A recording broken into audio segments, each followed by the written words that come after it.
Prokuria e përshtatshme u detyrohet sot shqiptarëve përgjigje për disa pyetje.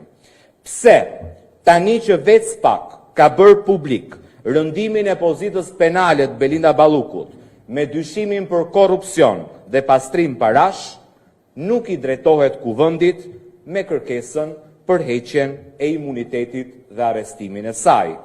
Kush po e pengon prokurinë e posaçme të zbatoj ligjin, ku ligji dikton se me rëndimin e pozitës penale duhet rëndohet edhe masa e sigurimit, pikërisht sipas standardit që SPAK vendosi vetë në dhjetor të vitit 2025.